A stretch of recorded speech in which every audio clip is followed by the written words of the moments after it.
जैसे कि last episode में देखा था, लिटिल येलो काफी सारे कीड़े लेकर आता है और वो छोटी ड्रैगन लड़की उन सभी कीड़ों को खा जाती है। उन सभी कीड़ों को खाने के बाद वो छोटी लड़की फिर से रोने लग जाती है और बेचारा लिटिल येलो फिर से कीड़ों को ढूंढने के लिए चल पड़ता है। इसके बाद हम आधे महीने के बाद का सीन देखते हैं, जहाँ पर लिटिल येलो काफी सारे कीड़ों को पकड़ कर लाता है। उन सभी कीड़ों में से एक एक कीड़ा लिटिल येलो और फैंग उठा लेते हैं और वो लोग उसे खा जाती है। फैंग लिटिल येलो से बोलते हैं, लिटिल येलो आज तो तुम बहुत सारे कीड़ों को पकड़ कर लाए हो, जरूर तुम इससे थक गए होगे, लेकिन फिर भी हम इन सभी कीड़ों में से सिर्फ एक एक ही कीड़ा खा सकते हैं क्योंकि ये सभी कीड़े उस ड्रैगन लड़की के लिए है। हम इतना तो कर ही सकते हैं क्योंकि हम इस छोटी लड़की के पेरेंट, हम इस छोटी लड़की के लिए कुछ भी नहीं खाएंगे। और क्या ये छोटी बच्ची सच में एक ड्रैगन की लड़की है, क्योंकि ये सारा दिन कीड़े मकोड़े खाती है और ये इतनी जल्दी जल्दी ग्रो कर रही है। फैंग लिटिल येलो से बोलते हैं, इसकी भूख हर दिन बढ़ती जा रही है और मैं तुम्हारी ज्यादा मदद नहीं कर सकता हूँ। और तभी लिटिल येलो को एक आइडिया आता है। लिटिल येलो बोलते हैं, क्यों ना हम एक बड़े से मेंढक को हंट करती है।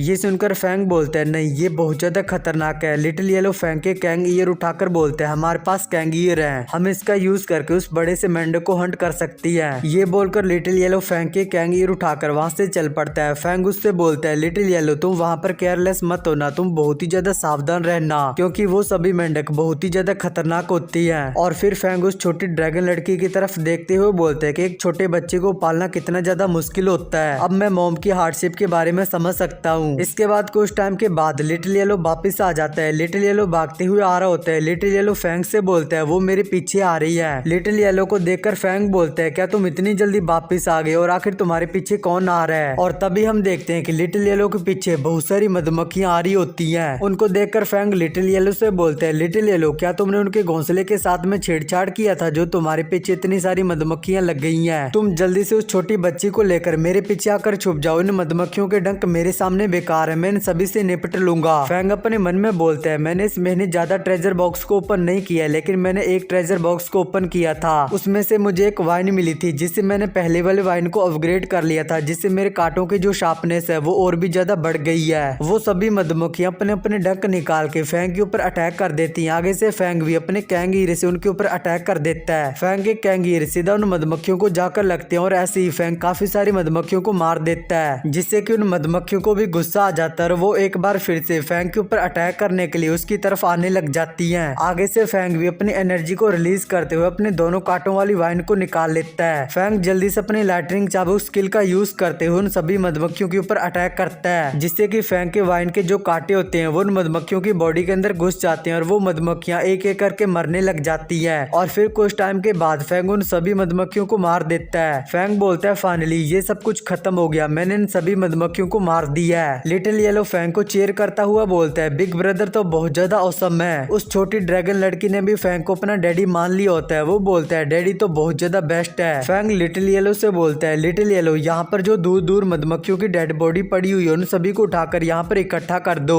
क्योंकि मेरी वाइन वहां तक नहीं पहुंच सकती। आज हमने इतना सारा हंट किया, ऐसे हमारी छोटी लड़की के लिए कुछ दिनों का खाने का तो जुगाड़ हो गया है। ड्रैगन लड़की फैंग से बोलती है, डैडी मैं भी इसे उठाने के लिए जाऊंगी। और फिर कुछ टाइम के बाद वो दोनों मिलकर उन सभी मधुमक्खियों को इकट्ठा कर देती हैं। उन सभी को देखकर फैंग बोलते हैं, वाओ ये तो बहुत सारी हैं। और फिर वो तीनों साथ में मिलकर उन मधुमक्खियों को खाने लग जाती हैं। फैंग बोलते हैं, फाइनली आधे महीने के बाद हम फिर से पेट भरकर खाना खा सकती हैं। डैडी बनना इतना भी ज्यादा आसान नहीं होता है। फैंग जैसे उन मधुमक्खियों को खाता है तो फैंग को 6 और ट्रेजर बॉक्स मिल जाती है। फैंग लिटिल येलो से बोलते हैं, हमारी छोटी लड़की अभी ग्रो कर रही है, अगर वो सारा दिन कीड़े खाती रहेगी तो वो अच्छे से ग्रो नहीं हो पाएगी, इसलिए हमें उसके लिए मीट की जरूरत है। तो ये सुनकर लिटिल येलो भी हाँ भरता है। इसके बाद हम कुछ टाइम के बाद का सीन देखते हैं, जहाँ पर एक मेंढक लिटिल येलो के ऊपर अपनी जीप से अटैक करता है तो लिटिल येलो जंप करके उसके अटैक को डॉज कर लेता है। फैंग लिटिल येलो से बोलता है, लिटिल येलो जल्दी करो और मेरे पास आ जाओ। वो मेंढक बहुत ही स्पीड से जंप करते हुए लिटिल येलो का पीछा कर रहा होता है और लिटिल येलो भी भागते हुए फैंग के एरिया में आ जाता है। लिटिल येलो जैसे ही फैंग के एरिया में आता है तो वो अपने हाथ से गन बनाकर उस मेंढक के ऊपर बैंग बैंग करता है, जिससे कि वो मेंढक भी कंफ्यूज होता है। लेकिन तभी उस मेंढक के ऊपर काफी सारी कांटों वाली वाइन अटैक कर देती है। फैंग अपनी वाइन को उस मेंढक की पूरी बॉडी के साथ में लपेट देता है, जिससे कि फैंग के कांटे उस मेंढक की बॉडी में चुभ जाती है। और फिर फैंग अपनी वाइन को टाइट कर देता है और उस मेंढक की बॉडी को अपनी वाइन के बीच में ही पिचका देता है, जिससे कि वो बेचारा मेंढक वहीं पर मर जाता है। उस मेंढक को मारने के बाद फैंग उस मेंढक की बॉडी को नीचे जमीन पर रख देता है। फैंग ड्रैगन लड़की से बोलते हैं, छोटी लड़की अब खाने का टाइम है, अब हमें और कीड़े खाने की कोई भी जरूरत नहीं है क्योंकि अब हम मीट खाने वाले हैं। और साथ ही फैंग अपने मन में सोच रहा होता है मैं काफी ज्यादा स्ट्रॉन्ग हो चुका हूँ जब से मैंने अपनी वाइन को अपग्रेड किया है। मैं इस जैसे मेंढक को तो अपनी वाइन में दबा कर ही मार सकता हूँ। और फिर फैंग और लिटिल येलो अपने अपने वेपन से उस मेंढक की मीट को काट कर वो तीनों ही बहुत ही आराम से खाने लग जाती है। इसके बाद हम कुछ टाइम के बाद का सीन देखते हैं जहाँ पर लिटिल येलो अब हर बार ऐसा ही करता है। वो खुद को चारे के रूप में यूज करके अपने पीछे हर बार एक बड़े से एनिमल को पीछे लगाकर लाता है और फैंग के एरिया में आ जाता है। उसके बाद फैंग उसको अपनी वाइन में लपेट कर मार देता है। लेकिन फैंग को लिटिल येलो की चिंता भी होती है क्योंकि वो हर रोज अपनी जान को खतरे में डालकर एक एनिमल को अपने पीछे लगाकर लाता है। इसलिए फैंग को लिटिल येलो की चिंता होती है कहीं एक दिन सच में कोई एनिमल लिटिल येलो का शिकार ना कर ले। और इसके अलावा वो जो छोटी लड़की है वो भी बहुत ही तेजी से ग्रो कर रही है। वो सिर्फ 1 महीने के अंदर 5 साल की बच्ची लगने लग गई है और जो उसकी भूख है वो और भी ज्यादा बढ़ चुकी है। अब छोटे एनिमल से उसका पेट का गुजारा नहीं होता है। फैंग बोलता है इसलिए मैं सोच रहा हूँ कि मैं उसके लिए कुछ बड़े एनिमल का शिकार करूँ जैसे कि कोई जंगली बिल्ली या फिर कोई लकड़ बगा, लेकिन मैं उनके साथ में फाइट करके उनको नहीं हरा सकता हूँ। फैंग ने जिस मेंढक को मारा होता है वो उसको ऊपर की तरफ उठा लेता है। लिटिल येलो बोलता है क्या हम इस मेंढक को नहीं खाने वाली है। फैंग उस मेंढक की बॉडी को झाड़ियों के पास फेंक देता है और लिटिल येलो से बोलता है अभी के लिए तो हम इस मेंढक की बॉडी को नहीं खाने वाले हैं क्योंकि मैं ये देखना चाहता हूँ कि मैं इस मेंढक की बॉडी का यूज करके किसी दूसरे एनिमल को अट्रैक्ट कर सकता हूँ। और फिर काफी टाइम तक उस मेंढक की बॉडी उन झाड़ियों के पास पड़ी रहती है और तभी वहाँ पर एक एनिमल आ जाता है। वो एनिमल झाड़ियों के बीच में छुपकर उस मेंढक की बॉडी को देख रहा होता है और जैसे वो कंफर्म होता है कि वहाँ पर कोई नहीं है तो वो बहुत ही स्पीड से भागता हुआ जाता है और वो उस मेंढक की बॉडी को खाने लग जाता है। वो एक चूहा होता है लेकिन जैसे वो अपने ऊपर देखता है तो वो बहुत ज्यादा घबरा जाता है क्योंकि फैंग अपनी वाइन से उसके ऊपर अटैक कर देता है। वो चूहा वहाँ से भागने का ट्राई करता है लेकिन फैंग उसे अपनी वाइन में लपेट लेता है और फिर वो चूहा फैंग की वाइन से आजाद होने के लिए फैंग की वाइन को अपने दांतों से काटने लग जाता है। तो फैंग उसे बहुत ही स्पीड से आसमान में उठाकर उसे जोर से जमीन पर मारता है जिससे कि वो चूहा भी वहीं पर मर जाता है। इसके बाद फैंग उन दोनों एनिमल की बॉडी को अपने पास लेकर आ जाता है। फैंग लिटिल येलो से बोलता है तुम्हारे बड़े भाई का ये आइडिया कैसा है, हमें एक शिकार से 2 शिकार मिल गए हैं। आज हमारी छोटी लड़की के साथ साथ हम भी पेट भरकर खाना खाएंगे। और फिर वो तीनों ही बहुत ज्यादा खुश हो जाते हैं। लेकिन तभी फैंग और लिटिल येलो को आसमान में एक आवाज सुनाई देती है तो वो दोनों आसमान में देखने लग जाती है। तो वहाँ पर आसमान में एक ईगल आ जाता है। वो बहुत ही स्पीड से फ्लाई करते हुए उनके चूहे को उठाकर वहाँ से भाग जाता है। उसे देखकर फैंग चिल्ला के बोलता है ये बहन का घोड़ा तो हमारे खाने को चुराने के लिए आया था। ये बोलकर फैंग जल्दी से अपनी वाइन से कैंगियर को उठाकर उस ईगल पर मारता है लेकिन वो कैंगियर उस ईगल तक नहीं पहुंचता क्योंकि वो ईगल बहुत ज्यादा ऊपर फ्लाई कर रहा होता है। फैंग गुस्से से बोलता है ये कमीना ईगल तो बहुत ज्यादा ऊपर फ्लाई कर रहा है, मेरे कैंगियर वहां तक नहीं पहुंच सकती है। उस छोटी ड्रैगन लड़की को भी बहुत ज्यादा गुस्सा आ जाता है। वो उस ईगल का पीछा करते हुए बोलती है बैड ईगल जल्दी से यहाँ पर वापिस आओ। फैंग उस ड्रैगन लड़की से बोलते है उसका पीछा करना बंद कर दो क्योंकि वो पहले से फ्लाई कर चुका है। लेकिन तभी फैंग अपने सामने का सीन देखकर बहुत ज्यादा हैरान हो जाता है क्योंकि उस ड्रैगन लड़की से बहुत सारी एनर्जी निकलने लग जाती है और वो खुद की बॉडी को एक ड्रैगन के अंदर ट्रांसफॉर्म कर लेती है। ये देखकर लिटिल येलो और फैंग बहुत ही ज्यादा हैरान होती हैं। फैंग बोलता है ये तो ट्रांसफॉर्म है, इसने तो अपनी बॉडी को एक ड्रैगन के अंदर ट्रांसफॉर्म कर लिया है और ये बिल्कुल उस ड्रैगन की तरह दिख रही है जिसने उन 2 इंसानों को मारा था। वो छोटी ड्रैगन लड़की अपनी बॉडी को ड्रैगन में ट्रांसफॉर्म करने के बाद वो अपने पंखों को फड़फड़ाते हुए आसमान में फ्लाई करने लग जाती है।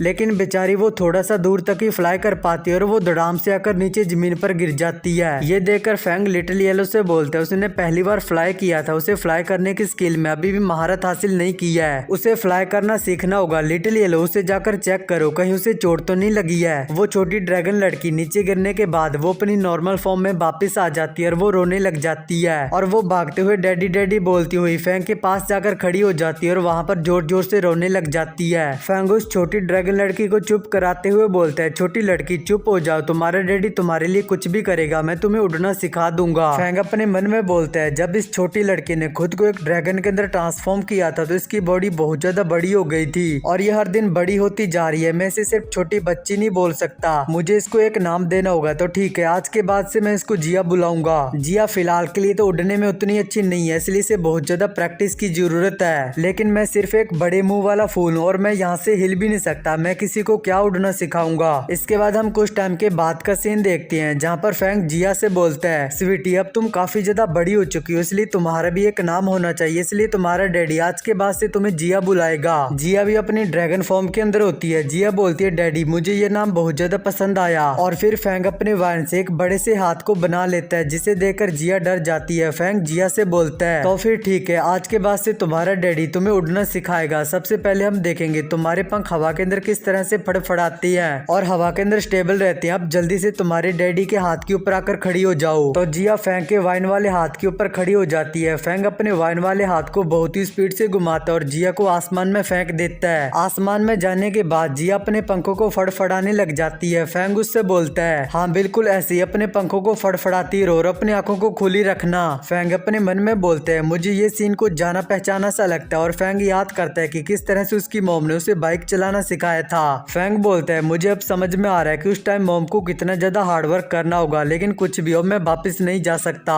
और फिर हम जिया को देखते हैं। जिया थोड़े से टाइम तक आसमान में फ्लाई करती है लेकिन तभी वो सीधा झाड़ियों में नीचे गिर जाती है। फैंग घबराते हुए बोलता है जिया क्या तुम ठीक हो? और लिटिल येलो भी जिया को देखने के लिए उसके पास जाने लगता है। इसके बाद झाड़ियों में से काफी सारी आवाजें आने लग जाती हैं। फैंग घबराते हुए बोलता है जिया आखिर वहाँ पर क्या चल रहा है, जल्दी से वहाँ से बाहर आ जाओ। और तभी जिया उन झाड़ियों में से बाहर आ जाती है। जिया के मुंह में एक सांप होता है। जिया बोलती है डैडी देखो मैंने एक सांप को पकड़ लिया है। और फिर लिटिल येलो और जिया फैंग के पास आ जाती हैं। फैंग जिया से बोलता है जिया कहीं तुम्हें चोट तो नहीं लगी और इस सांप ने तुम्हें काट तो नहीं लिया है? जिया फैंग से बोलती है डैडी आप चिंता मत करो, मुझे याद है कि आपने मुझे क्या सिखाया था। मैंने सीधा इस सांप के वीक पॉइंट के ऊपर अटैक करके इसे मार दिया है। फैंग लिटिल येलो से बोलता है लिटिल येलो देखो हमारी छोटी लड़की अब बड़ी हो चुकी है, वो खुद एक सांप का शिकार कर सकती है। इसके बाद हम कई दिनों के बाद का सीन देखते हैं जहाँ पर जिया आसमान के अंदर फ्लाई कर रही होती है और वो फ्लाई करना सीख गई होती है। जिया को देखकर फैंग लिटिल येलो से बोलता है देखो हमारी छोटी लड़की अब कितने अच्छे तरीके से फ्लाई कर सकती है, वो बहुत ही ज्यादा स्मूथली और फास्ट फ्लाई कर रही है। काश मैं भी जिया की तरह उड़ पाता।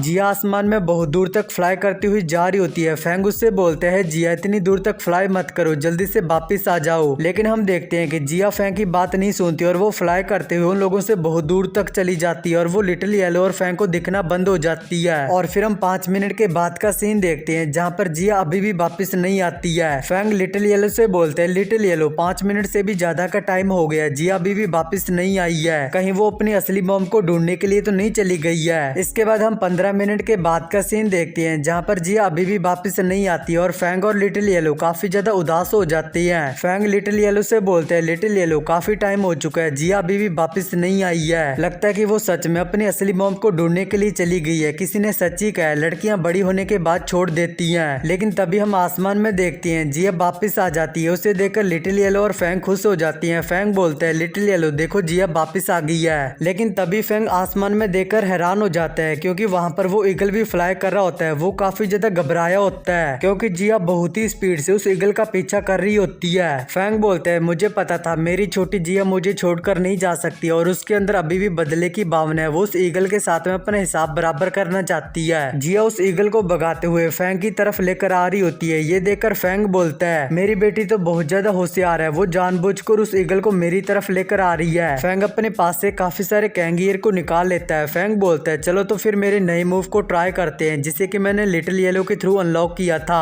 ये बोलकर फैंग अपने कैंगियर मिसाइल स्किल का यूज करते हुए अपने कैंगियर से उस ईगल के ऊपर अटैक कर देता है, जिससे कि फैंग के जो कैंगियर होते हैं वो एक मिसाइल की तरह उस ईगल को जाकर लगते हैं और उस ईगल को बहुत ज्यादा दर्द होता है। लेकिन इससे उस ईगल को भी बहुत ज्यादा गुस्सा आ जाता है। लेकिन तभी वहाँ पर जिया आ जाती है। वो उस ईगल को अपने पंजे में पकड़ लेती है तो वो ईगल जिया के पंजे में अपनी चोंच मारता है, जिससे कि जिया को दर्द होता है और जिया उस ईगल को छोड़ देती है। और फिर वो ईगल फ्लाई करते हुए वहाँ से भाग पाते से पहले वहाँ पर फैंग की वाइन आ जाती है और फैंग उस ईगल को अपनी वाइन में लपेट लेता है। फैंग उस ईगल से बोलता है आखिर तुम्हारी हिम्मत कैसे हुई मेरी बेटी को चोंच मारने की। ये बोलकर फैंग उस ईगल को बहुत ही स्पीड से जमीन से मारता है, जिससे कि जमीन पर धुआं धुआं हो जाता है और वो ईगल भी मर जाता है। और फिर जिया फैंग के पास आते हुए बोलती है डैडी अब मैं भी शिकार कर सकती हूँ। फैंग उसके सिर को सहलाते हुए उससे बोलता है अब हमारी बेटी बड़ी हो चुकी है, वो भी खुद से शिकार कर सकती है, इस बार तुमने काफी अच्छा काम किया है। और फिर फैंग उस ईगल की बॉडी को उठा लेता है और उन दोनों से बोलता है चलो अब खाने का टाइम है। ये सुनकर वो दोनों ही बहुत ज्यादा खुश हो जाती हैं। इसके बाद पलक झपकते ही 1 और महीना बीत जाता है। फैंग बोलता है अब जिया काफी ज्यादा बड़ी हो चुकी है, उसकी लंबाई और शक्ल एक 10 साल के बच्चे जितनी है, लेकिन मुझे लगता है कि उसे अपनी ड्रैगन वाली फॉर्म पसंद है, इसलिए वो हर टाइम अपने ड्रैगन वाली फॉर्म में रहती है। और अब जिया हर रोज हमारे लिए शिकार करने के लिए जाती है। अब हमें लिटिल येलो को चारे के रूप में यूज करके रिस्क लेने की कोई भी जरूरत नहीं है। जिया फैंग और लिटिल येलो के लिए एक सांप का शिकार करके लाई होती है। फैंग और लिटिल येलो जिया से बोलते हैं जिया तुम तो सच में बहुत अच्छी लड़की हो। और फिर वो तीनों ही बहुत ही आराम से उस सांप को खाने लग जाती है। फैंग अपने मन में बोलता अब हमें मीट के लिए लिए तरसने की कोई भी जरूरत नहीं है, क्योंकि जिया हर रोज हमारे लिए शिकार करके लाती है। फैंग उस सांप का टुकड़ा एक जिया को खिलाते हुए बोलता है, जिया जल्दी से इसे खा लो। तो आगे से जिया बोलती है, लेकिन डैडी ये टुकड़ा तो आपका है। फैंग जिया से बोलता है, तुम्हारे डैडी का पेट पहले से ही भर चुका है और तुम अभी भी ग्रो कर रही हो, इसलिए तुम्हें ज्यादा खाना खाना चाहिए। और साथ ही फैंग अपने मन में बोलता है, जैसे जैसे जिया बड़ी होती जा रही है, ये छोटे मोटे एनिमल उसका पेट भरने के लिए काफी नहीं है। और फिर हम अगले दिन का सीन देखते हैं, जहाँ पर जिया एक बड़े से जंगली बिल्ली को शिकार करके लाती है। उसे देखकर फैंग अपने मन में बोलता है, लगता है कि जिया बड़े बड़े शिकार करने का ट्राई करती है। उस जंगली बिल्ली की बॉडी को देखकर फैंग काफी ज्यादा हैरान होता है। फैंग जिया से बोलता है, आखिर तुम इतना बड़ा शिकार करने में कैसे कामयाब होगी? क्या तुम्हें चोट लगी है? जल्दी से मेरे पास आओ, मुझे देखने दो तुम्हें चोट लगी है या फिर नहीं। आगे से पापा की परी बोलती है, डैडी तुम चिंता मत करो, मुझे कुछ भी नहीं हुआ है, तुम्हारी बेटी बहुत ज्यादा स्ट्रॉन्ग है। इसके बाद हम अगले दिन का सीन देखते हैं, जहाँ पर पापा की परी फैंग से बोलती है, डैडी गैस करो आज मैं क्या लेकर आई हूँ। ये बोलकर जिया एक लकड़ बग्घे को फैंग के सामने फेंक देता है, जिसे देखकर फैंग काफी ज्यादा हैरान हो जाता है। फैंग अपनी परी से बोलता है, मैंने तुम्हें कितनी बार बोला है कि बड़े शिकार के पीछे मत जाया करो, ये एनिमल बहुत ज्यादा चालाक होते हैं, कहीं तुम्हें चोट तो नहीं लगी है। आगे से जिया फैंग से बोलती है, डैडी आप बिल्कुल भी चिंता मत करो, आपने मुझे जो कुछ भी सिखाया था वो मुझे अभी भी याद है। जब ये लकड़ बग्घा अकेला था तब मैंने इसके ऊपर अटैक किया और इसको मार दिया। लेकिन तभी फैंग जिया के पैर को देख लेता है जहाँ पर चोट लगी होती है। फैंग जिया से बोलता है, देखो तुम्हारे पैर पर तो चोट लगी है, जल्दी से मेरे पास आओ, मुझे इसे देखने दो। जिया फैंग से बोलती है, डैडी आप चिंता मत करो, ये बस एक नॉर्मल सी चोट है। इस लकड़ बग्घे ने बहुत ही स्पीड रिएक्ट किया, जब मैंने इसको पकड़ा तब इसने अपने पंजे से मेरे पैर के ऊपर अटैक कर दिया और मुझे एक स्क्रैच लग गया। फैंग जिया के पैर को देखते हुए बोलता है, देखो तुम्हारे पैर से कितना सारा ब्लड निकल रहा है और तुम बोल रहे हो कि ये बस एक नॉर्मल सी चोट है। तो भाई लोग अब मुझसे ये बाप बेटी का प्यार नहीं देखा जा रहा है। राइटर बहन का घोड़ा क्या कर रहा है? ये एक ड्रैगन है भाई, फिर भी साला राइटर से पापा की परी बना रहा है भाई, कुछ भी कर रहा है। हमें फैंग किस तरह से ग्रो करके स्ट्रॉन्ग बनेगा ये देखना है, और वो दूसरे प्लांट के साथ में कैसे गुचू गुचू करना है वो देखना है। इस राइटर की माँ की आंख साला वो नहीं दिखा रहा है जो हम देखना चाहते हैं। तो स्टोरी पे वापस आते हैं। फैंग अपने मन में बोलता है, जिया जब भी शिकार करने के लिए जाती है तो वो अपने शिकार को डायरेक्ट दबोच लेती है, और अगर उसका शिकार नहीं मरता है तो वो आसमान में जाकर उसे जमीन पर गिरा के मारती है। और अगर वो शिकार फिर भी नहीं मरता है तो जिया ऐसा बार बार करती है। इस बीच वो शिकार जिया को काफी सारे स्क्रैचेस मार सकता है। इसके बाद फैंग याद करता है कि वो किस तरह से जंप करता हुआ नीचे गिर गया था और उसे चोट लग गई थी। फैंग की मॉम ने उसकी चोट के ऊपर दवाई लगाने के बाद फैंग को सिखाया था कि उसको किस तरह से जंप मारना चाहिए, और तभी जिया का जो पैर होता है वो पूरी तरह से हील हो जाता है, क्योंकि वो एक ड्रैगन और ड्रैगन की हीलिंग पावर बहुत ज्यादा होती है। ये देखकर फैंग बोलता है, जिया की तो हीलिंग पावर बहुत ज्यादा है, इसका पैर तो हील हो भी गया है, लेकिन फिर भी मुझे उसकी सेफ्टी के लिए सिक्योर करना चाहिए, मुझे उसे सिखाना चाहिए कि आखिर उसे शिकार किस तरह से करना चाहिए, जैसे मुझे मॉम ने सिखाया था। लेकिन मैं कोई उड़ने वाला ड्रैगन नहीं हूँ, तो फिर मैं इसे अच्छी हंटिंग करना कैसे सिखा सकता हूँ? सच में डैड बनना इतना भी ज्यादा आसान नहीं होता है। और तभी फैंग को एक आइडिया आता है। फैंग बोलता है, आसमान के ऊपर से अटैक करने का सबसे आसान तरीका यही है कि आसमान के ऊपर से बम गिराना। और फिर फैंग जिया से बोलता है, जिया तुम एक बड़े से पत्थर को ढूंढो जिसे तुम अपने पंजों में उठा सकती हो। ये बोलकर फैंग लिटिल येलो से बोलता है, और लिटिल येलो तुम अपनी हड्डी का यूज करते हुए वहाँ पर सामने एक बड़ा सा एक्स बना दो। फैंग की बात सुनकर जिया और लिटिल येलो दोनों काफी ज्यादा हैरान होती हैं। लेकिन फिर हम कुछ टाइम के बाद का सीन देखते हैं, जहाँ पर लिटिल येलो अपनी हड्डी का यूज करके वहाँ पर सामने एक बड़ा सा एक्स बना देता है। और हाँ, अब ये मत पूछना कि लिटिल येलो को ये किसी ने बताया कि एक्स कैसा होता है, कितनी बार बोल चुका हूँ भाई, राइटर है यार, कुछ भी कभी भी कर देता है। हमें कल को ये भी देखने को मिल सकता है कि भैया हमारे फैंग को बंदी नहीं मिली है, सिर्फ वो हिला रहा है, लेकिन कैसे हिला रहा है ये मेरे को नहीं पता, क्योंकि वो तो सिर्फ एक फ्लावर है। तो स्टोरी पे वापस आते हैं। जब लिटिल येलो उस एक्स के निशान को बना देता है तो फैंग उससे बोलता है, लिटिल येलो जब तुम एक्स का निशान बना दो तो उस जगह से भाग जाना।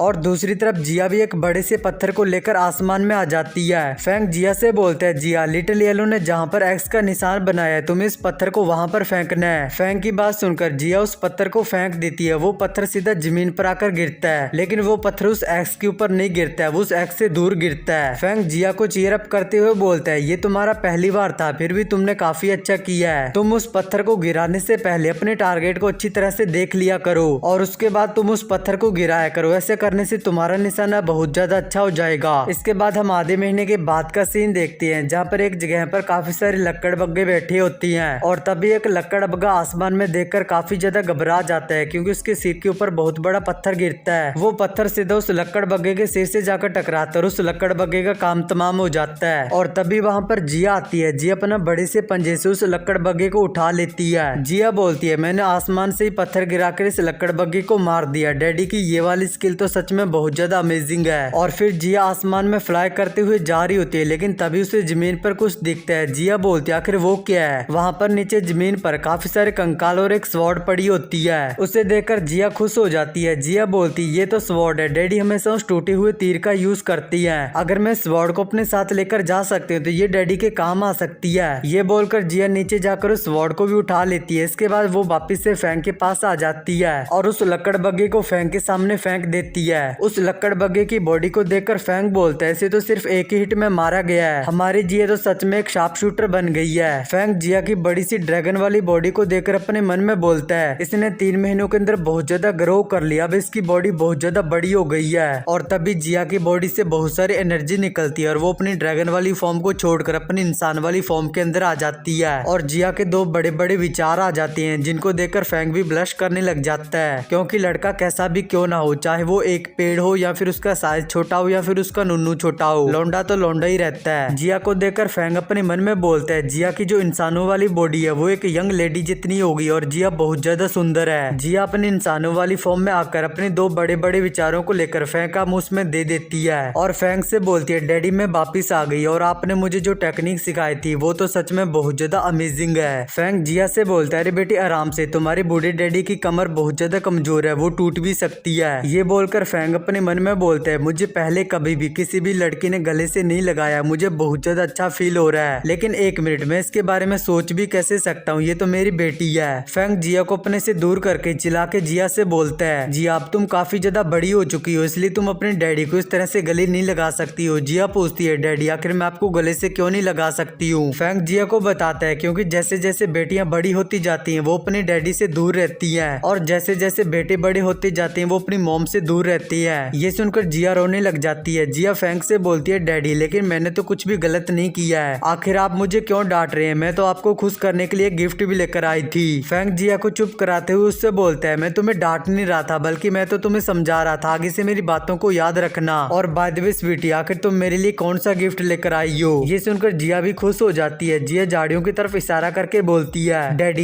ये एक स्वॉर्ड है, मैं आपको सरप्राइज देना चाहती थी इसलिए मैंने इसको झाड़ियों में छिपा दी है, मुझे यकीन है कि ये स्वॉर्ड आपको पसंद आएगी। फैंक जिया से बोलता है मुझे इससे फर्क नहीं पड़ता आखिर वो गिफ्ट कौन सा है, मुझे फर्क इससे पड़ता है कि वो गिफ्ट तुम लेकर आई हो, इसलिए वो गिफ्ट अच्छा ही होगा। ये बोलकर फैंक अपनी वाइन को स्वॉर्ड के हैंडल के साथ में लपेट लेता है और फैंक उस स्वॉर्ड को उठाने का ट्राई करते हुए बोलता है ये स्वॉर्ड तो बहुत ज्यादा भारी है, मुझे देखने दो आखिर ये किस तरह की स्वॉर्ड है। ये बोलकर फैंक अपना पूरा जोर लगाकर उस स्वॉर्ड को उठा लेता है, लेकिन वो अभी भी कांप रहा होता है। फैंक बोलता है ये स्वॉर्ड तो देखने में बहुत ज्यादा अच्छी है और बेचारा लिटिल येलो वहाँ से डर के भाग रहा होता है, कहीं फैंक वो स्वॉर्ड उसके ऊपर ना फेंक दे। फैंक उस स्वॉर्ड को देखते हुए अपने मन में बोलता है मुझे लगता है कि ये स्वॉर्ड जरूर उन 2 इंसानों की होगी। ये सोचकर फैंक जिया से पूछता है जिया आखिर तुम्हें ये स्वॉर्ड कहाँ से मिली और क्या वहाँ पर और कुछ भी था। जिया फैंक को बताती है कि उस माउंटेन के ग्राउंड पर वहाँ पर 2 इंसानों के कंकाल पड़े हुए थे और ये स्वॉर्ड उन दोनों के बीच में पड़ी हुई थी और वहाँ पर तलवार के अलावा एक छोटा सा फावड़ा और 2 बैकपैक और एक छोटा सा खंजर था। क्या डैडी आप चाहते हैं मैं उन सभी को भी यहाँ पर लेकर आऊँ। फैंक बोलता है तुम उस खंजर उस फावड़े को लेकर आ सकती हो, बाकी चीजों की हमें कोई भी जरूरत नहीं है। जिया बोलती है ठीक है डैडी, कल जब मैं शिकार करने के लिए जाऊंगी तब मैं उनको ले आऊंगी। इसके बाद फैंक अपने मन में बोलता है वो जो कंकाल है वो जरूरी उन 2 इंसानों के होंगे जिन्होंने उस ड्रैगन के एग को चुराया था, वो लोग मेरी वजह से मरे हैं, लेकिन अगर मैं ऐसा नहीं करता तो ये मेरे लिए खतरनाक हो सकता था और ये जिया के लिए भी खतरनाक हो सकता था। उन्होंने उस ड्रैगन के एग को चुराया था, या तो वो उस ड्रैगन के एग को खा जाते या फिर वो उसे हैच करके उसे अपना गुलाम बना लेते, इसलिए मैंने जो कुछ भी किया है वो बिल्कुल सही किया है। और फिर फैंक उस स्वॉर्ड को नीचे रख देता है। फैंक बोलता है ये स्वॉर्ड तो बहुत ज्यादा भारी है, कुछ टाइम इस स्वॉर्ड का यूज करने के बाद ही मैं हाफने लग गया हूँ और मैं स्वॉर्ड को घुमाने के लिए अपनी 2 वाइन का यूज कर रहा हूँ, फिर जाके मैं स्वॉर्ड को घुमा पा रहा हूँ। फैंक अपने मन में बोलते है पिछली बार जब मैंने उन इंसानों के पैरों को पकड़ा था मेरी वाइन ऑलमोस्ट टूट गई थी, मुझे अपनी वाइन को और भी ज्यादा स्ट्रॉन्ग बनाना होगा, मुझे स्वॉर्ड को एक ही वाइन से चलाने में कामयाब होना होगा। ये बोलकर फैंक अपनी एक वाइन से स्वॉर्ड को उठाने की प्रैक्टिस करने लग जाता है और फिर हम कुछ टाइम के बाद का सीन देखते हैं जहाँ पर फैंक अभी भी प्रैक्टिस कर रहा होता है। जिया फैंक से बोलती है डैडी क्या तुम खाना नहीं खाओगे। फैंक बोलता है नहीं तुम लोग खाना खा लो, तुम्हारी डैडी को अभी थोड़ी सी और ट्रेनिंग करनी है। इसके बाद हम कुछ टाइम के बाद का सीन देखते हैं जहाँ पर फैंक अपनी एक वाइन से स्वॉर्ड को चलाना सीख जाता है और फैंक अपनी स्वॉर्ड का यूज करते हुए एक लकड़ बग्गे की बॉडी को बीच में से काट देता है। ये देखकर लिटिल येलो और जिया फैंग को चीयर करते हुए बोलती हैं, डैडी आप तो बहुत ज्यादा स्ट्रॉन्ग हो गए, आपने एक ही अटैक में इस लक्कड़ बग्गे की बॉडी को बीच में से काट दिया है। फैंग अपने मन में बोलता है, ये तो काफी अच्छा है, कई अपग्रेड और कई एवोल्यूशन के बाद अब मैं अपनी चारों वाइन में से किसी भी एक वाइन से स्वॉर्ड को यूज कर सकता हूँ। और फिर फैंग अपनी स्वॉर्ड का यूज करते उस लक्कड़ बग्गे की बॉडी के काफी सारे टुकड़े कर देता है और बोलता है, चलो बच्चों अब खाने का टाइम हो गया है। फैंग उस स्वॉर्ड को अपने साइड में रख देता है। फैंग बोलता है, जब मैं स्वॉर्ड का यूज नहीं करूंगा तब मैं स्वॉर्ड को छुपा दूंगा,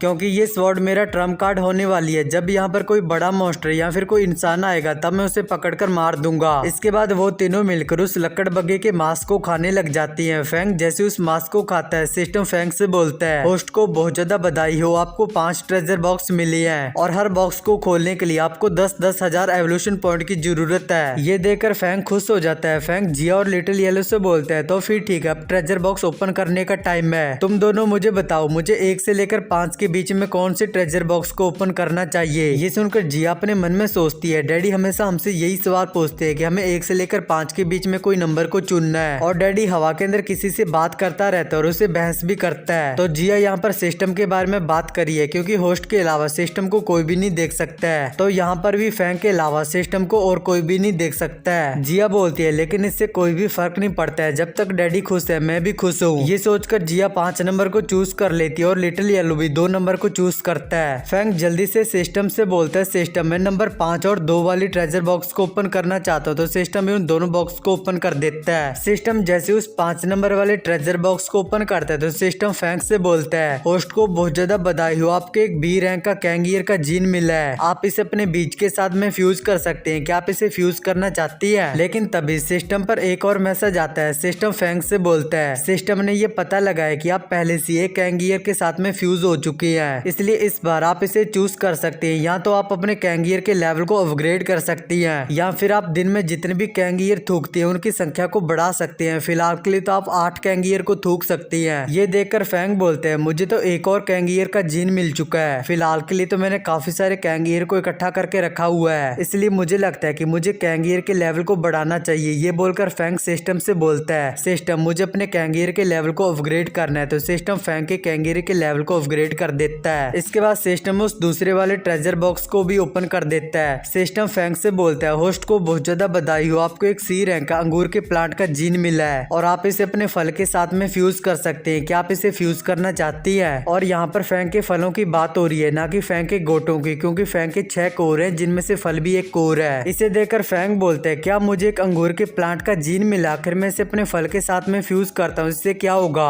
सिस्टम फैंग को बताता है, इससे तुम खुद के ऊपर फल लगा सकते हो, लेकिन तुम्हें खुद के ऊपर फल लगाने के लिए और तुम्हें उन फलों को ग्रो करवाने के लिए एवोल्यूशन पॉइंट को खर्च करना पड़ेगा। ये सुनकर फैंग उदास हो जाता है। फैंग बोलते हैं, क्या फल उगाने के लिए भी मुझे एवोल्यूशन पॉइंट को खर्च करना पड़ेगा, आखिर इन फलों को उगाने के बाद आखिर इन फलों का क्या यूज है। सिस्टम फैंग को बताता है, जब तुम्हें भूख लगती है उस टाइम तुम अपने फलों को खा सकती हो, इससे तुम्हारा चेहरा सुंदर हो जाएगा और तुम्हारी बॉडी के अंदर पानी की कमी नहीं होगी और तुम्हारी हीलिंग पावर भी बढ़ जाएगी और तुम्हारा जो ब्लड है वो अच्छे से फ्लो करेगा। तुम इसे खुद खा सकते हो या फिर अपने दोस्तों को भी खाने के लिए दे सकते हो। ये सुनकर फैंग खुश हो जाता है। फैंग बोलता है, ये तो काफी अच्छा है, इससे मैं अपने दोस्तों को जल्दी से जल्दी हील कर सकता हूँ। ये बोलकर फैंग सिस्टम से बोलता है, सिस्टम जल्दी से इसे मेरे साथ में फ्यूज कर दो। तो फैंग की बात सुनकर सिस्टम जल्दी से उस अंगूर के प्लांट के जीन को फैंग के साथ में फ्यूज कर देता है। सिस्टम फैंग से बोलता है, मास्टर आप जिस तरह से अपने माइंड का यूज करके अपनी जड़ों के अंदर खाने को स्टोर करती हैं, ठीक उसी तरह से आप अपने माइंड से कंट्रोल करके आप खुद के ऊपर फूल लगा के फल लगा सकती हैं। तो सिस्टम की बात सुनकर फैंग बिल्कुल वैसे ही करता है। वो अपने माइंड को कंट्रोल करते हुए अपने मन में बोलते हैं, मुझे फूल खिला के फल लगाने हैं। तो फैंग के सिस्टम पर मैसेज आता है, अगर तुम्हें इन फलों को लगाना है तो तुम्हें इन फलों को लगाने के लिए 5000 एवोल्यूशन पॉइंट की जरूरत है। ये देखकर फैंग सिस्टम से बोलता है, सिस्टम तेरी माँ की आंख साली, ये क्या है, ये एक अंगूर का गुच्छा लगाने के लिए मुझे 5000 एवोल्यूशन पॉइंट की जरूरत है। सिस्टम फैंग से बोलता है, मास्टर इन अंगूरों के फलों के लिए 5000 एवोल्यूशन बिल्कुल सही कीमत है, आप इन फलों का यूज करके किसी की जान भी बचा सकती हैं। ये सुनकर फैंग खुश हो जाता है। फैंग बोलता है, चलो फिर ठीक है, मैं अपने 5000 एवोल्यूशन पॉइंट को खर्च करके इन अंगूरों को उगाना चाहता हूँ। फैंग जैसे ये बोलता है तो फैंग के सिर के ऊपर एक छोटी सी टहनी आ जाती है जिसके ऊपर 2 पत्ते लगे होती हैं और फिर वो टहनी काफी ज्यादा बड़ी हो जाती है और उसमें काफी सारे फूल भी लग जाती हैं और फिर कुछ टाइम के बाद वो सभी फूल फलों में बदल जाती हैं और देखते ही देखते वो सभी अंगूर पक जाती हैं। फैंग बोलता है, ये तो बहुत ही अच्छा है, ये तो इतनी जल्दी पक पक चुकी है। फैंग के सिर के ऊपर अंगूरों के गुच्छे को देखकर जिया बोलती है, आखिर डैडी के सिर के ऊपर ये क्या उगाया है। फैंग उस अंगूर के गुच्छे को तोड़ते हुए बोलता है, ये अंगूर का गुच्छा तो बहुत ज्यादा भारी है। और फिर फैंग उस अंगूर के गुच्छे को तोड़ लेता है। फैंग उसमें से एक अंगूर लेकर अपने मुंह में डाल लेता है और बोलता है, चलो देखते हैं इसका टेस्ट कैसा है। उस अंगूर को खाने के बाद फैंग बोलता है, इसका टेस्ट तो मीठा और खट्टा सा है, जिया तुम्हें भी इसे एक बार ट्राई करना चाहिए। फैंग की बात सुनकर जिया और लिटिल येलो भी उस अंगूर को खाते हैं और उन दोनों को भी उसका टेस्ट काफी अच्छा लगता है। फैंग उन दोनों से पूछता है, इस अंगूर को खाने के बाद तुम्हें कैसा फील हो रहा है। तो जिया बोलती है, हमें कुछ भी फील नहीं हो रहा है, बस इसका टेस्ट काफी अच्छा है। फैंग अपने मन में बोलता है, इस अंगूर को खाने के बाद हमारे साथ कुछ भी बुरा नहीं होता है और इन अंगूरों का टेस्ट भी काफी अच्छा है, लेकिन इन फलों को उगाना काफी ज्यादा महंगा है। और क्या फ्यूचर में सेब संतरे, क्या मैं इन सभी चीजों को भी उगा पाऊंगा। लेकिन अगर मैं इन सभी चीजों को अपने सिर के ऊपर लटकाऊंगा तो ऐसे तो मेरी गर्दन टूट जाएगी। इसके बाद हम अगले दिन का सीन देखते हैं, जहाँ पर जिया 2 और शिकार पकड़ कर लाई होती है। फैंग बोलते हैं, आज तो मेरी बेटी शिकार करके बहुत जल्दी वापिस आ गई। जिया घबराते हुए जल्दी से फैंग से बोलती है, डैडी मैंने उस पहाड़ के दूसरी तरफ कुछ इंसानों को देखा है। ये सुनकर फैंग बोलते हैं, क्या इंसान, क्या तुमने सही से उनको देखा है। जिया बोलती है, हाँ डैडी मैंने उनको ध्यान से देखा है, उन्होंने उस पहाड़ के पार ही अपना टेंट लगाया है और साथ ही उन लोगों ने उन 2 कंकालों को ढूंढकर उनको दफना दिया है। फैंग बोलता है, मुझे लगता है कि वो लोग उन 2 बंदों के साथी हो गए। जिया, कहीं उन लोगों ने तुम्हें तो नहीं देख लिया है। जिया नाम में सिर हिलाते हुए बोलते हैं, नहीं डैडी मैं बहुत ज्यादा ऊपर फ्लाई कर रही थी, इसलिए उन लोगों ने मुझे नहीं देखा होगा। फैंग जिया से बोलते हैं, जिया तुम फ्यूचर में कभी भी शिकार करने के लिए उस पहाड़ के दूसरी तरफ मत जाना, क्योंकि वो लोग बहुत ही ज्यादा खतरनाक है। तो जिया भी बोलती है, ठीक है डैडी। और फिर फैंग अपनी स्वॉर्ड का यूज करते हुए लकड़बग्गों की बॉडी को काट देता है और बोलता है, चलो अब खाने का टाइम हो गया है। फैंग उस मीट को खाते हुए सिस्टम से बोलता है, साले सिस्टम तू देख क्या रहा है, जल्दी से मेरे जितने भी ट्रेजर बॉक्स है उन सभी को ओपन कर दे।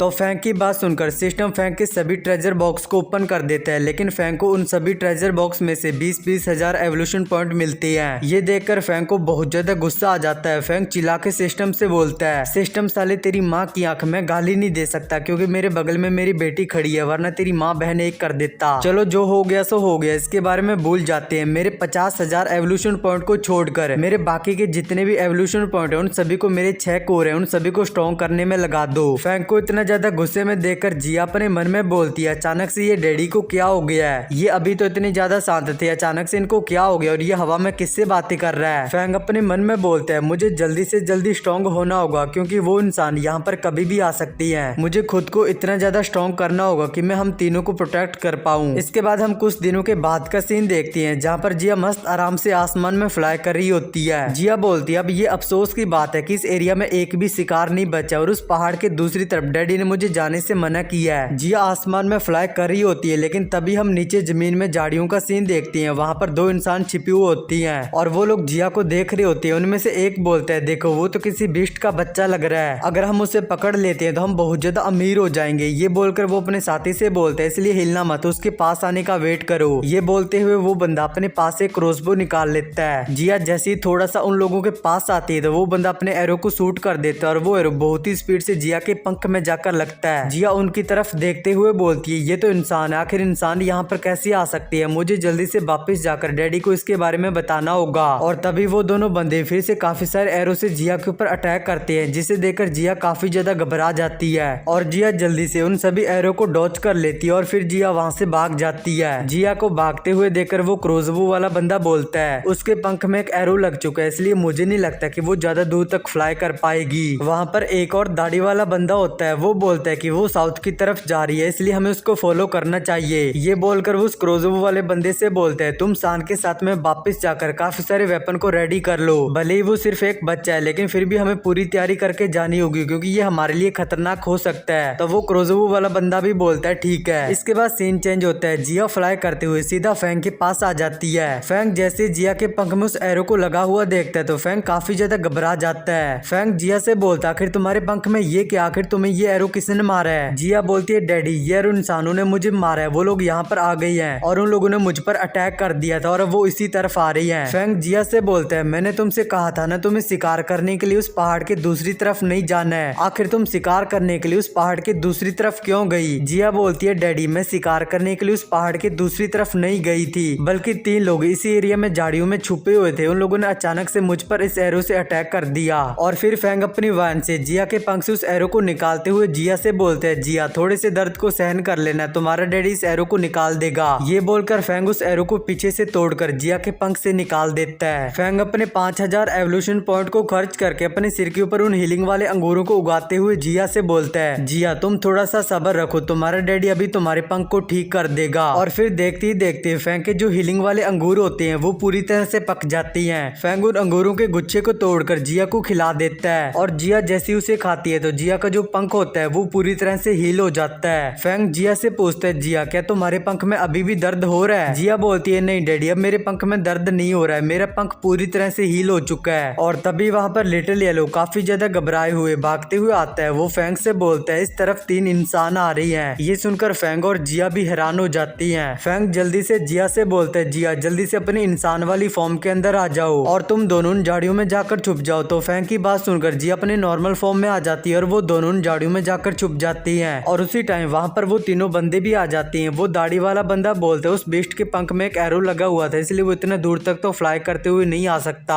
और तभी उन तीनों में से वो गंजा वाला बंदा फैंग की तरफ इशारा करके बोलता है, देखो वहाँ पर झाड़ियों में एक बहुत ही ज्यादा रेयर प्लांट लगा हुआ है, मैंने इस प्लांट को पहले कभी भी नहीं देखा है, ये प्लांट काफी ज्यादा अजीब है। इसके बाद वो तीनों फैंग को देखने लग जाते हैं। वो गंजा बोलता, आखिर ये किस तरह का प्लांट है, ये तो काफी ज्यादा डिस्कस्टिंग लग रहा है। वो दाढ़ी वाला बंदा बोलता, अगर तुमने इस प्लांट को पहले कभी भी नहीं देखा है मतलब है कि ये प्लांट बहुत ज्यादा रेयर होगा। इन तीनों की बातों को सुनकर फैंग को बहुत ज्यादा गुस्सा आता है। फैंग मन ही मन बोलता है, अजीब मैं नहीं अजीब तुम लोग हो, जल्दी से यहाँ से चले जाओ। लेकिन तभी उस क्रोजो वाले बंदे को फैंग के पास जिया के खून के काफी सारे धब्बे दिख जाती हैं। वो बंदा बोलता है, देखो यहाँ पर तो खून के काफी सारे दाग है और वो अभी तक सूखे भी नहीं है, यानी कि वो ड्रैगन का बच्चा यहीं पर आया होगा, लेकिन यहाँ पर आने के बाद आखिर उसके खून के दाग गायब क्यों हो गई हैं? ये सुनकर फैंग काफी ज्यादा घबरा जाता है। फैंग अपने मन में बोलता है, मैंने सिर्फ जिया के घावों को हील करने के ऊपर ध्यान दिया लेकिन मैं उसके खून के दागों को हटाना भूल ही गया। वो गंजा फैंग को उखाड़ने के लिए अपने पास एक फावड़ा निकाल लेता है और वो गंजा बोलता है, मुझे लगता है कि हमें इस प्लांट को अपने साथ लेकर जाना चाहिए, इस पर रिसर्च करनी चाहिए, शायद हमें कुछ नया मिल जाए। ये बोलकर वो गंजा फैंग को खोदने लग जाता है। फैंग अपने मन में बोलता, अबे साले गंजे तू यहाँ से चला क्यों नहीं जाता है? और ये सब कुछ जब जिया देखेगी तो कहीं वो उन झाड़ियों से बाहर ना आ जाए। और उसी टाइम उन लोगों को एक आवाज सुनाई देती है, जल्दी से वहीं पर रुक जाओ। तो जिया जल्दी से उन झाड़ियों से बाहर आ जाती है और वो उस गंजे से बोलती है, बुरे इंसान जल्दी से मेरे डैडी को जाने दो। जिया को देखकर वो दाढ़ी वाला बंदा बोलता है, ये तो एक लड़की, आखिर यहाँ पर एक लड़की कैसे हो सकती है? जिया भागते हुए फैंग के आगे आकर खड़ी हो जाती है। वो उस गंजे से बोलती है, मेरे डैडी को जाने दो। वो तीनों बंदे जैसे जिया को देखते हैं तो वो जिया की ड्रैगन वाली पूंछ और सींगों को देख लेते हैं। वो तीनों बंदे बोलते हैं, देखो ये तो वही ड्रैगन का बच्चा है, ये कोई लड़की नहीं है, ये एक इंसान के अंदर ट्रांसफॉर्म हो सकती है, ये तो बहुत ही ज्यादा रेयर, अगर हम इसको पकड़ लेते हैं तो हम इसको अपना पालतू जानवर बना सकती हैं। ये बोलकर वो तीनों ही बहुत ही खतरनाक तरीके से जिया को देखने लग जाते हैं और इसे देखकर जिया काफी ज्यादा घबरा जाती है। और फिर वो गंजा और वो दूसरा बंदा जिया को पकड़ने के लिए उसके ऊपर झपट पड़ते हैं। लेकिन तभी वहाँ पर फैंग की काफी सारी वाइन आ जाती है और फैंग के वाइन के जो कांटे होते हैं वो उस गंजे के हाथों में लग जाती हैं, जिससे कि उस गंजे को काफी ज्यादा दर्द होता है। वो गंजा बोलता है, मुझे तो दर्द हो रहा है, आखिर यहाँ पर ये अचानक से कांटे कैसे आ गए? फैंग जल्दी से जिया से बोलता है, जिया तुम अपनी ड्रैगन वाली फॉर्म के अंदर आकर यहाँ से उड़कर भाग जाओ। आगे से जिया बोलती है, लेकिन डैडी मैं आपको छोड़कर कैसे जा सकती हूँ? फैंग चिल्ला के जिया से बोलता है, मैंने तुमसे कहा ना तुम यहाँ से चली जाओ, तुम्हारा डैडी खुद को संभाल सकता है। तो फैंग की बात सुनकर जिया वहाँ से भागते हुए आसमान में जंप लगाती है और उसकी बॉडी से काफी सारी एनर्जी निकलती है और वो अपनी ड्रैगन वाली फॉर्म के अंदर आ जाती है। उसे देखकर वो गंजा उस दूसरे बंदे से बोलता है, देखो वो तो सच में एक ड्रैगन है, वो यहाँ से उड़कर भागना चाहती है, जल्दी से उसके ऊपर शूट करो। तो वो दूसरा बंदा हंसते हुए जिया के ऊपर अपनी क्रॉसबो से एक एरो को शूट करता है, जिसे जिया काफी ज्यादा घबराते हुए डॉच कर लेती है। इसके बाद वो दूसरा बंदा जिया के ऊपर काफी सारे एरो को शूट करता है, लेकिन जिया उन सभी एरो को डॉच कर लेती है। लेकिन उन सभी एरो को डॉच करने के बाद भी जिया वहाँ से भाग नहीं रही होती है, वो वहीं आसपास फ्लाई कर रही होती है। ये देखकर वो गंजा बोलता है, ये काफी ज्यादा अजीब बात है, ये पिछली बार की तरह से यहाँ से भाग क्यों नहीं रही है? इसे ये अच्छे से पता है अगर एक भी एरो इसको लग गया तो ये यहाँ पर मर सकती है, फिर भी आखिर ये यहाँ से भाग क्यों नहीं रही है? वो दाढ़ी वाला बंदा फैंग की तरफ देखते हुए बोलता है, मुझे लगता है कि ऐसा सिर्फ इस प्लांट के कारण हो रहा है, वो अभी अभी इस प्लांट को प्रोटेक्ट कर रही थी और वो उसको डैडी बोल रही थी। मैंने सुना है कि कुछ ऐसे बहुत ही ज्यादा रेयर प्लांट होते हैं जिनको बाकी के बिस्ट प्रोटेक्ट करती हैं। ये बोलते हुए वो दाढ़ी वाला बंदा अपना हाथ फैंग की तरफ करता है और वो फैंग को पकड़ लेता है। उस दाढ़ी वाले बंदे की बात सुनकर वो गंजा बोलता है, आपके कहने का ये मतलब है कि ये जो प्लांट है ये एक स्पिरिचुअल प्लांट है जिसे वो ड्रैगन का बच्चा प्रोटेक्ट करना चाहता है। हमारी किस्मत तो सच में बहुत ज्यादा अच्छी है जो हमें एक रूप बदलने वाला ड्रैगन और एक स्पिरिचुअल प्लांट मिल चुका है। और और फिर वो दाढ़ी वाला बंदा फेंग को उखाड़ने लग जाता है, जिससे कि फेंग को बहुत ज्यादा दर्द होता है। फेंग दर्द में चिल्लाते हुए अपने मन में बोलता है, मुझे बहुत ज्यादा दर्द हो रहा है बुड्ढे इंसान, मुझे उखाड़ना बंद करो। वो दाढ़ी वाला बंदा फेंग को उखाड़ते हुए जिया से बोलता है, अगर तुम अपने डैडी को प्रोटेक्ट करना चाहती हो तो जल्दी से यहाँ पर नीचे आ जाओ। इसके बाद जिया के बड़े बड़े विचारों वाले फोटो के साथ में ये वाला एपिसोड होता है यहाँ पर एंड।